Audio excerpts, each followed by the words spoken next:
que ça pue le gasoil dans la cabine et il y a plein de gasoil. Putain, c'est quoi? Pourquoi ça a fait ça?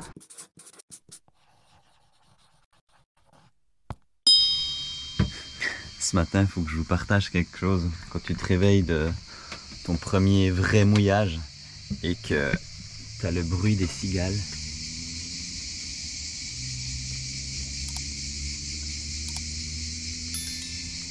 C'est vraiment très agréable.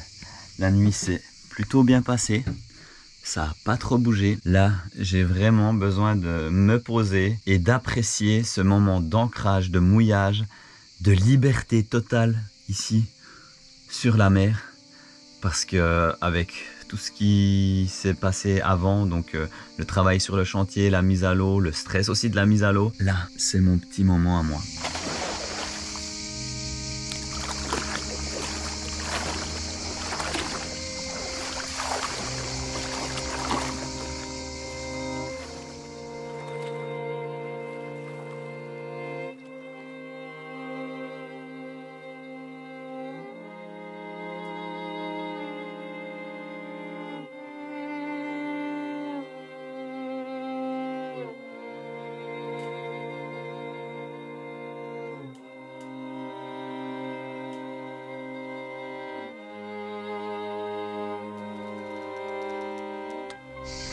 Ici, là, il y avait un cadenas pour le canot de sauvetage, pour pas qu'on se le fasse voler, je pense.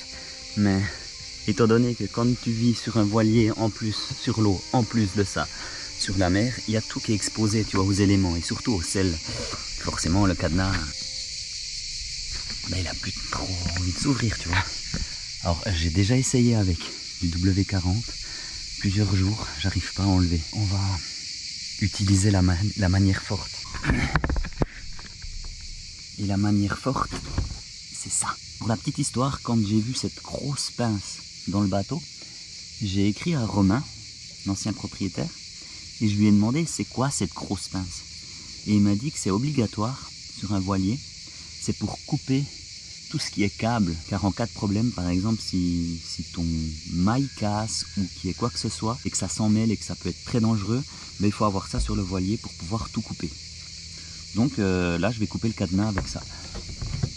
Ce petit cadenas avec cette grosse pince. Oh bah, le pauvre, il a pas tenu du tout. Hein. Tu m'étonnes. La pince que je lui ai envoyée dans la tronche ici. Donc voilà, bah, il était tout oxydé. Hein. C'est le problème quand tu vis sur un voilier et sur la mer.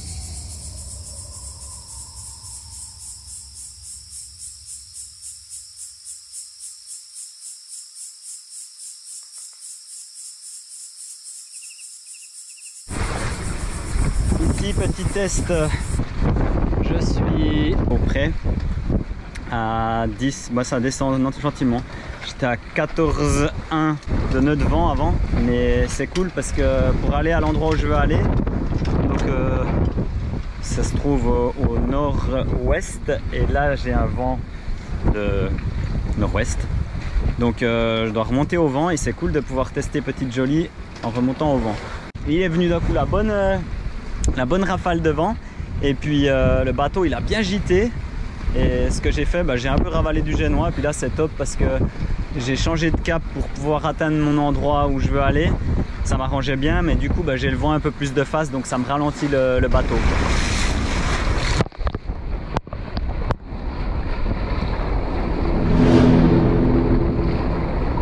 Et maintenant je m'arrête avec le moteur et je remarque que ça pue le gasoil dans la cabine et il y a plein de gasoil, plein. Je sais pas, il doit y avoir une fuite. Bon ben on va voir ça. Donc là je me suis ancré. Normalement je dois être bien. C'est vrai que je me posais 2 secondes. C'est une navigation un peu... Tout pouvait aller bien. Mais en fait, 3e fois que je navigue, 3e fois que je le dis, c'est... Les applications, elles vont pas bien quoi. Le GPS il suit pas. Donc ça on m'avait dit de prendre mon téléphone et tout, donc c'était ok. Mais finalement ça va pas bien quoi. Et puis là bah, je vais voir qu'est-ce qui s'est passé. Bon, alors c'est sûr, c'est du gasoil, on le voit ici. Donc je dois avoir une fuite au niveau d'un tuyau. Mais maintenant on va trouver le tuyau ici dedans. Il faudra que j'ouvre. Ben, j'aimerais bien voir les cales ici dessous. Ça doit être sympa.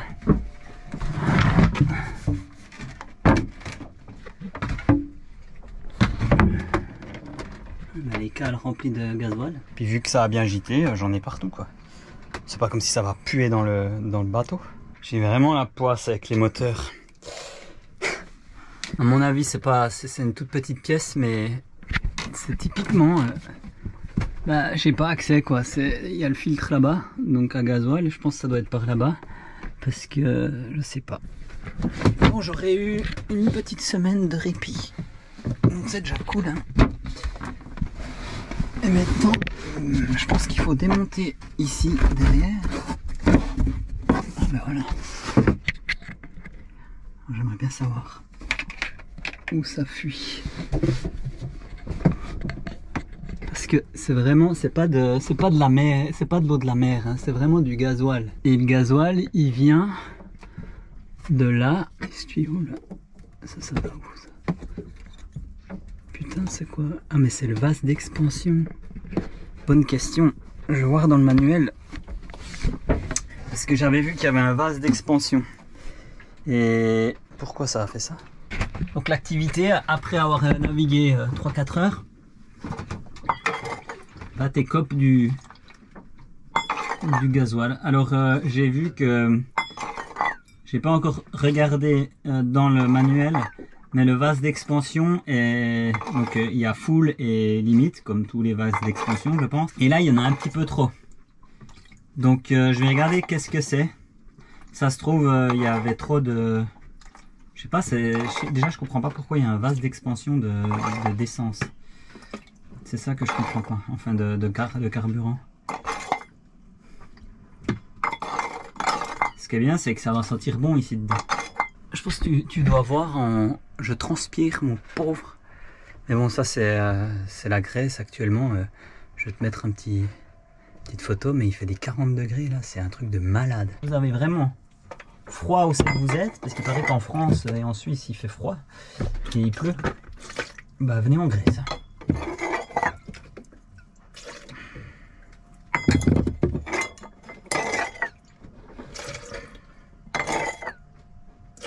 Bon, moi, c'est du diesel, donc le fond de cale sera graissé. Bon les amis, là ça fait je pense 2 heures que je suis arrivé. J'ai rangé Petite Jolie et j'ai allumé le moteur pour voir d'où venait la fuite.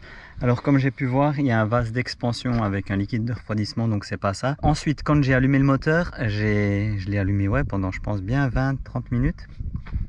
Ben, pas de fuite, rien. Ça j'aime pas trop, tu vois. J'ai contrôlé de la durite, donc du départ du réservoir de gasoil jusqu'au moteur. Il n'y a pas une fuite, il n'y a rien. Peut-être c'est que quand je mets les gaz. Après, j'ai vu qu'il y avait pas mal justement de gasoil qui venait par rapport où est l'emplacement du réservoir de gasoil. Donc, pour ma part, c'est à tribord. Peut-être qu'il y a une fuite par là, je sais pas. Aujourd'hui, ça a bien gité, mais vraiment bien gité. Et je me dis aussi peut-être que, je sais pas, peut-être que le réservoir était mal fermé. Mais je crois que même la connexion au... parce que ça n'a pas l'air gras ici. Ou peut-être qu'il y a eu une fois, je ne sais pas, une fuite de gasoil quelque part qui était coincée à un endroit et vu que ça a agité, bah, c'est venu dans les cales. Je sais pas. Donc voilà pour la journée. Là je suis à un endroit où c'est que j'étais déjà venu avec Bourrin. Parce que c'est un tout petit port. Par contre, il n'y a personne ici. Il y a juste une petite taverne avec une vieille dame de 95 ans qui tient la taverne. C'est mythique. Mais c'est vraiment éloigné de tout. La première petite ville, si vous la voyez, elle est là-bas de l'autre côté. Donc je pense que je vais rester 1 ou 2 jours là. Et puis, histoire de voir un peu ce moteur. Puis ensuite, bah, je vais tracer direction Preveza pour pouvoir ensuite aller à Lefkada et normalement après les îles Ioniennes en Grèce, parce que c'est quand même quelque chose à faire en voilier. En plus, il y a peut-être des potes qui seront aussi sur l'eau, donc on va aller voir ça. Après une journée de merde, t'as le droit aussi de décompresser. Tu mets de la musique puis tu danses. Ah oui, et puis si jamais j'ai pas le mal de mer,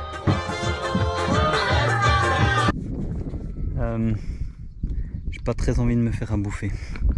Et je sais que là-bas il y a la petite taverne de la petite dame là, et la dernière fois j'avais bu une petite bière, et là je vais aller manger un bout parce que je pense que c'est bien aussi de faire tourner les petits commerces locaux.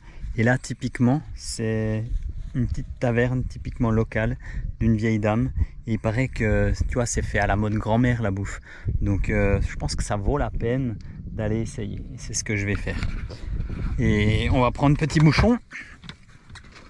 Et puis au sujet de Petit Bouchon, il suit bien derrière. Il s'est pas encore retourné parce qu'aujourd'hui c'était chaud patate quand même. J'avais un peu peur qu'il se retourne. Bon, en même temps, s'il se retourne, j'ai prévu de pouvoir le retirer dans le bateau si je peux. Et je mets deux bouts. Une boute principale puis une autre où c'est que je puisse le lever un petit peu. Donc en fait il a le nez qui est un petit peu hors de l'eau, et comme ça il n'y a que l'arrière qui est dans l'eau. Et puis je vais profiter de prendre de l'eau et de mettre la poubelle à terre. J'adore le soir comme ça quand c'est tranquille aussi. Ça fait du bien quand c'est tranquille. Tu sais ce que c'est la différence entre le kayak et le canoë? Le kayak en fait, tu as une pagaie et tu es assis, donc les pieds devant, pas comme je suis, et tu as une pagaie comme ça et tu fais comme ça.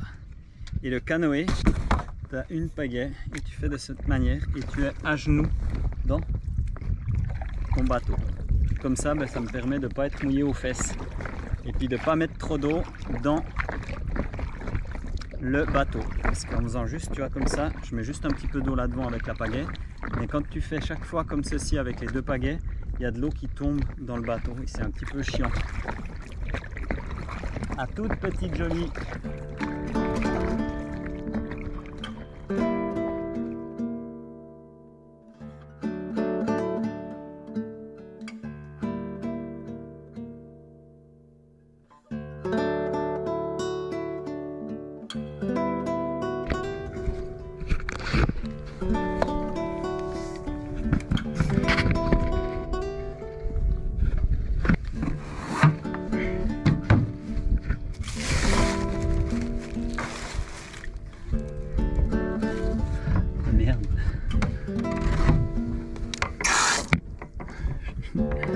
Faudrait que je prenne un tuyau.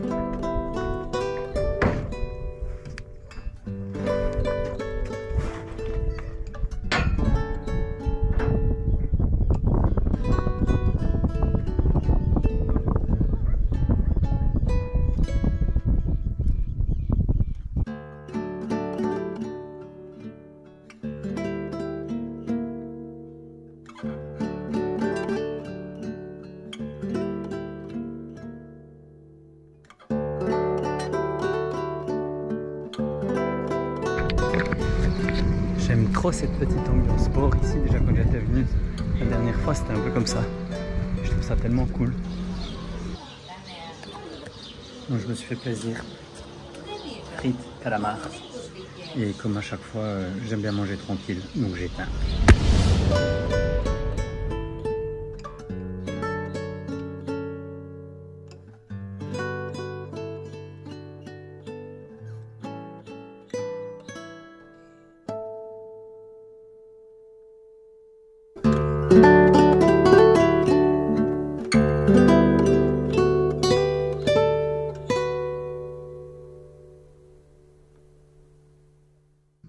On est le lendemain, comme quoi, hein, dormir un petit coup ça fait du bien. J'ai trouvé d'où vient le problème de gasoil. Il y a une chose qui est bien, et il y a une chose qui est moins bien. La première chose, c'est que ça ne vient pas du moteur. Donc le moteur, c'est tout ok. Donc ça c'est cool, tu vois. Par contre, ça vient du réservoir. Et en fait, dans le coffre à l'arrière, où il y a le réservoir, j'ai contrôlé tous les tuyaux. Sauf que ici, je sais pas si tu vois, là, il y a une fente. Et forcément, hier, bah ça claquait bien et ça gitait bien. Et dans le réservoir, ben, le gasoil il bouge dans tous les sens. Donc c'est pas encore très grave. Ce que je vais faire, je vais bouger le réservoir, je vais le contrôler autour. Et puis je vais recoller ça. Et puis voilà. C'est pas une petite fissure qui va nous empêcher de continuer. On m'a dit en commentaire la dernière fois qu'il faudrait que je me coupe les cheveux. En fait, j'aime bien ma grosse tignasse. Ça me fait office d'isolation pour le soleil. Je vais faire avec ce que j'ai. Donc de la colle. Là. Je vais bien nettoyer avec du diluant parce que le tour du réservoir où le diesel coule, bah, c'est gras. Et ensuite, je pense que je vais mettre du silica encore par-dessus. Donc une couche souple pour faire encore tout un joint autour. Donc ça, c'est pour réparer la partie plastique. Et ça, c'est pour une surprotection, on va dire ça comme ça. Ici, c'est bien parce que s'il y a quelqu'un qui est pas sage, il pourra venir ici dans cette soute. Donc on voit bien là la fissure, un petit peu de pâte. Normalement il marque 7 heures que ça sèche. Vu la chaleur, je pense que ça va aller plus vite. Il faudrait juste pas trop que ça gîte. Parce que c'est pour ça que je le fais le matin. Parce qu'après il y a de la houle. Et dès qu'il y a de la houle, bah, le carburant dedans il va bouger, tu vois. Et bah ça dégueule. Il faut une grosse schlaguée. Alors ce que j'ai fait, j'ai un petit peu poncé autour. Histoire que la colle croche bien. Je suis content parce que j'avais peur que ça soit le moteur, donc je me suis excusé envers le moteur avant. Parce que j'ai dit non hier, encore des problèmes de moteur. Puis j'ai dit j'ai vraiment pas de chance avec les moteurs, donc là c'est pas le moteur. Le moteur il va bien. C'était autre chose. Et tant mieux, c'est réparé, c'est fait. Maintenant on va profiter. Et puis sauter à l'eau.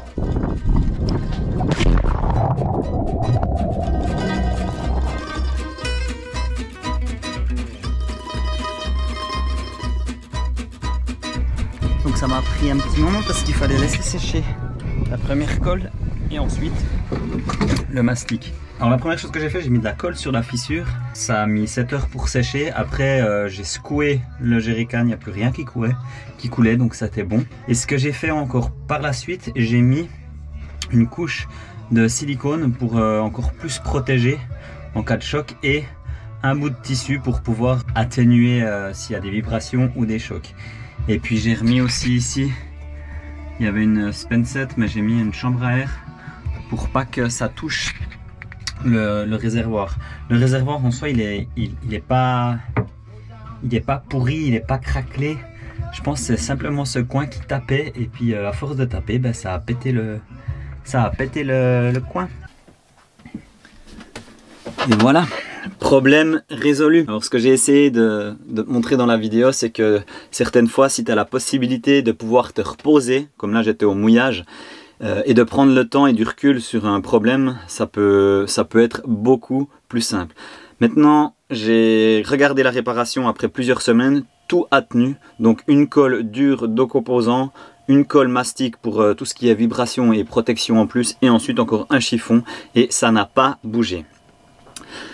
Et si tu es encore là dans la vidéo, je tiens à faire un message à ma fille, mais aussi un message à vous tous, parce que je fais des vidéos sur YouTube et je pense que vous avez remarqué, mais à chaque vidéo je laisse un petit message à ma fille. Là ça fait de nouveau plusieurs mois que ma famille et moi on a de nouveau plus de nouvelles. C'est une situation qui pèse et ça c'est un réel problème. Donc c'est pas personnel parce que je suis pas le seul parent en Suisse à vivre cela. Et ce message que je veux laisser en fin de cette vidéo, c'est que ça c'est des problèmes qu'il faut changer. parce que c'est inhumain de séparer un parent de son enfant. C'est un combat quotidien et je me dis peut-être qu'un jour, à force de le répéter, les choses vont peut-être changer pour moi ainsi que pour tous les parents qui vivent cette situation en Suisse et ailleurs. Et ma puce, prends bien soin de toi. Je t'aime très fort et on va se retrouver. Allez, surtout n'oublie pas, abonne-toi, like, commente, ça fait toujours plaisir. Allez, à plus.